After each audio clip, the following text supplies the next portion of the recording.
Hey everybody, I just wanted to show you all something. I'm working on a gas tank and I had to cut the strap on it because the nut would not come loose on the other part of the bolt that straps the tank in.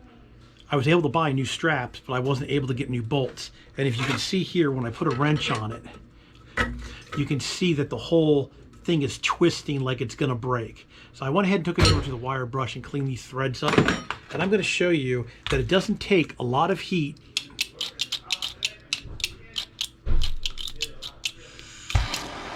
It's not gonna take a lot of heat to get this thing loose.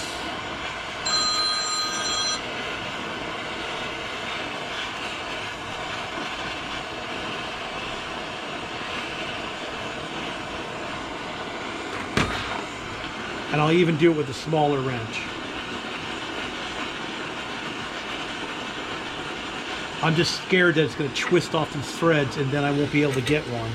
So let's see if that's, and look, that was enough heat right there to get it loose. And this is just a simple propane torch. So everybody, just remember, a little heat sometimes goes a long way. Sometimes you do have to heat stuff up super, super hot. But most of the time, just a little bit of heat will do it. And I do believe it had Loctite on it, but it felt like it was gonna ring off. All right, everybody, thanks for watching. Please subscribe. Give me a thumbs up if you like the videos, and we'll talk to y'all later.